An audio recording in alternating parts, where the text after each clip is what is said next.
Hey there, ladies. I have a question for you today.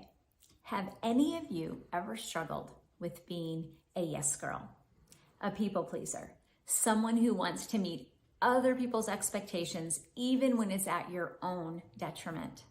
If any of those things sound familiar to you, I'm glad that you've joined us today.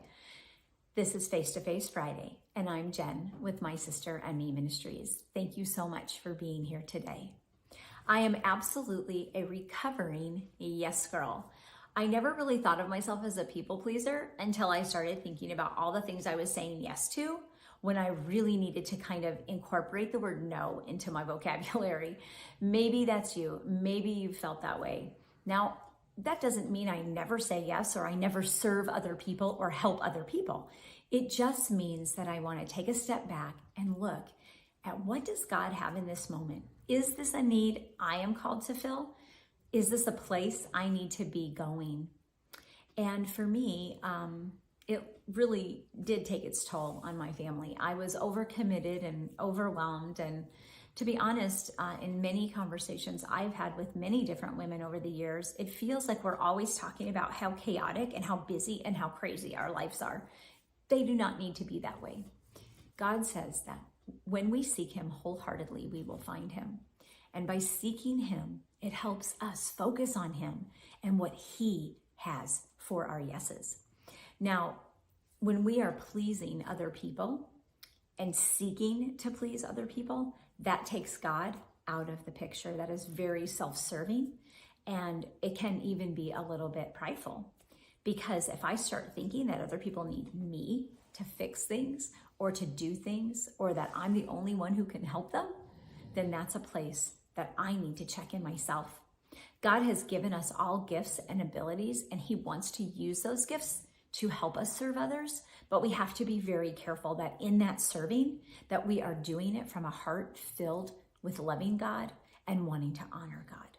So I want to encourage you today in that, and in those places where you feel like you can't say no.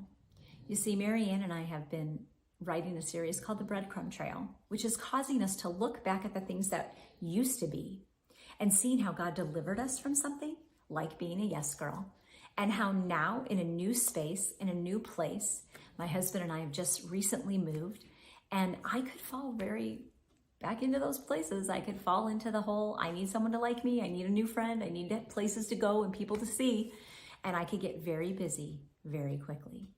But I am learning from the past how God rescued me from that space, and how he tells me even today, hey, I've got something good for you, but you're going to have to stop and listen and seek my face. I want to encourage you ladies to do that today. Take a moment, take a deep breath, and ask the Lord, is this something I need to be doing or maybe releasing? There's a few scriptures I want to share with you quickly today. And one is out of Galatians, the first chapter, and it's verse 10. And this is when Paul is writing to the people in Galatia. And he writes, "For am I now seeking the approval of man or of God? Or am I trying to please man? If I were still trying to please man, I would not be a servant of Christ." So, as servants of Christ, we have a first priority should be Jesus. Our first priority should be talking to him and thinking through the things that we are putting on our schedules, putting on our plates, putting all over our lives. And sometimes we just don't do it. I mean, we just don't do it. We say yes quickly before we even think about it. And I mean, in some cases, we do have to make really quick decisions. And a lot of times those quick yeses can still be a very big blessing to us and to others.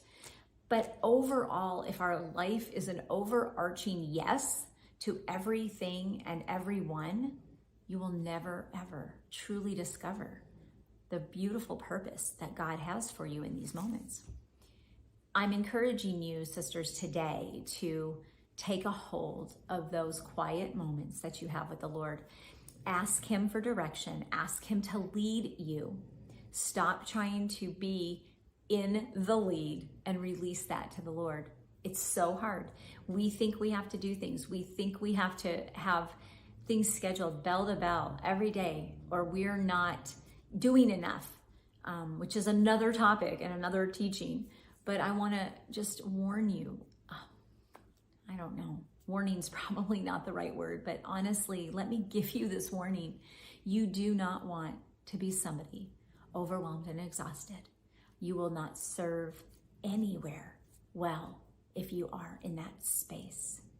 So today, as I close up with you, I want to let you know that this series that Marianne and I are in, called the Breadcrumb Trail, this is a place where we can look back at the things where God has rescued us and the places where we need to not go back to. And the scripture is the only way to do that. God showed me a few scriptures that I want to share with you today. And one of those is in Psalm 121. It reads, I lift up my eyes to the mountains. Where does my help come from? My help comes from the Lord, the maker of heaven and earth. He will not let your foot slip. He who watches over you will not slumber. If we lift our eyes to the Lord, he will direct us and help us. If we seek him with our whole heart, we will find him. You don't have to be a yes girl. You don't have to please people in order to become worthy of anything that God has for you. Ladies, Marianne and I are going to be praying for you this week that you will take hold of your time with God, put it as a priority, aim to please him and not people, and just see all the places of blessing that he will bring. Have a beautiful week. And as always, we encourage you to hold fast to hope. Until our next message on Monday, have a great weekend. Bye-bye.